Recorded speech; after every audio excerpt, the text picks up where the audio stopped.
Good morning, y'all. This is Emiliah, and today I want to talk a little bit about my last name, which is Óðinsdóttir, and in that's a Norwegian name, and it means Odin's daughter. Um, for a long time, I decided I wasn't gonna do it when I got my name legally changed to Emiliah, but for a long time, I thought, because I thought it would be blasphemous to use that name. But the more I got to thinking, the more I realized that in so many aspects, I am like Odin.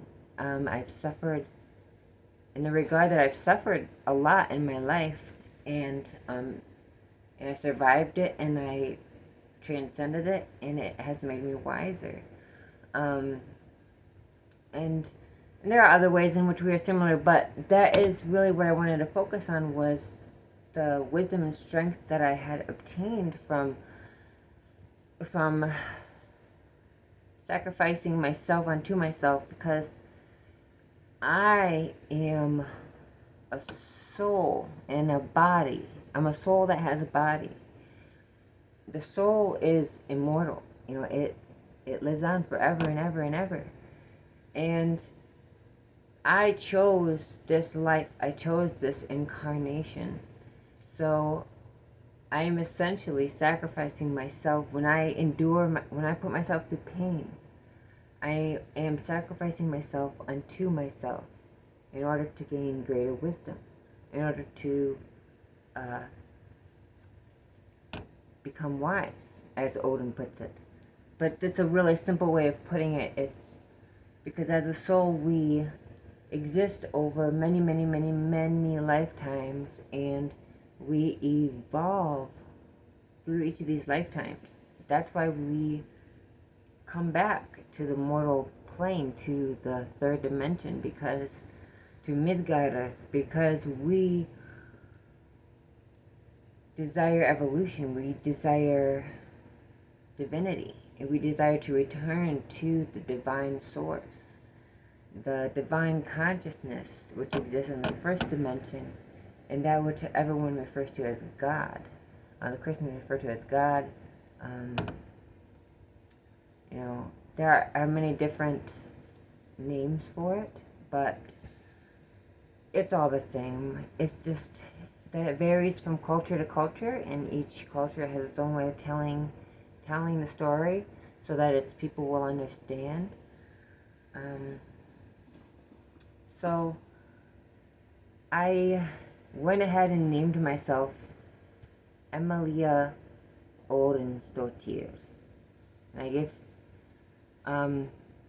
actually my full name is Emiliah Tanya Jo Óðinsdóttir. And I put Tanya Jo in there for my mom because she passed away in September 2014.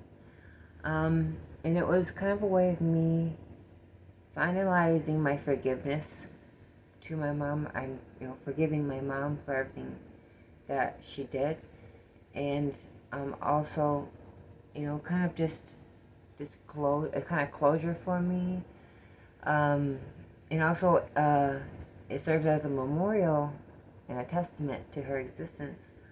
And also a testament of my love, because I have forgiven her, and I do love her and miss her, and she is my mom and always will be. Nobody will ever be able to replace her, or, and when I die, I believe I will be able to see her again, and I really look forward to that. But, I often wish that she could have known me as myself, as Emiliah, but she died before I really, had finished, well, not finished, but to where I was confident enough that I was transgender, because it took me a long time to figure that out. when I was a kid, there really wasn't any vocabulary or language for it. Or at least not in my world. My grandparents were very strict conservative Christians. So they did not expose me to that sort of thing. We didn't really have screens back then like we do now, so I couldn't expose myself, really. We got our first computer when I was like, I don't remember, but it was probably in my preteens, I think. We had a box computer with dial-up internet, but, that at that time, internet was just becoming, a thing. So it took me a long time. So in the way that I've suffered, not just with my gender identity, but also being homeless, I've experienced hunger, I've like starvation. I've been in some pretty sticky situations. I've never, thankfully, I don't think my life has ever been in jeopardy. Wait, well, maybe a couple of times, but but it was never like, oh, someone's gonna shoot me or stab me. So thankful for that. I've also never broken any bones. I've never suffered any really serious injuries, any laceration. Most of the lacerations and blunt force trauma was from me doing martial arts. So that was just me doing it to myself, but it was worth it. I'm also in the process of becoming my higher self.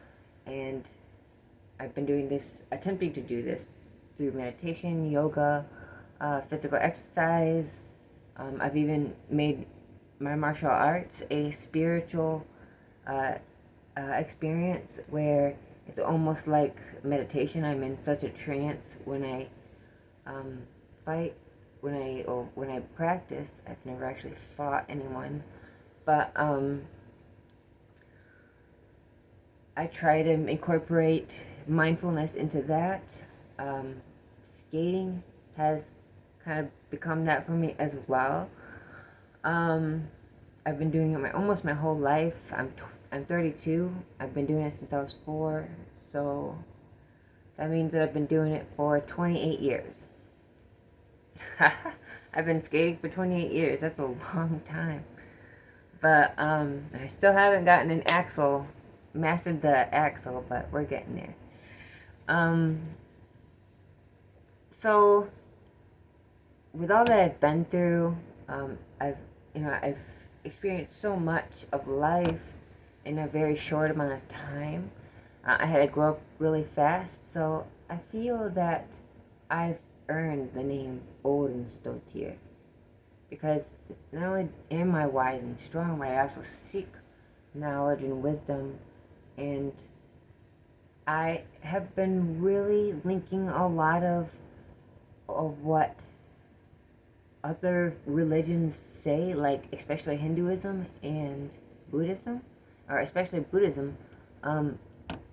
I think that when the gods talk about the 9 worlds, Asgeirir, Midgeirir, Vanaheimr, all the worlds they list, there's actually 9 dimensions, and it's just a coincidence that it may be just a coincidence, but I think Óðinn was talking about the 9 dimensions, each dimension being a world, and the world tree, whose roots no one knows, is that which connects them all together. It talks about gods using Yggdrasil to get to certain worlds or locations, or and it's just weird to me. And then there's the enlightenment process. I'm still researching, but it's starting to come together. So I'm running out of time, but thank you so much, guys, for watching. And that is why I named myself Óðinsdóttir.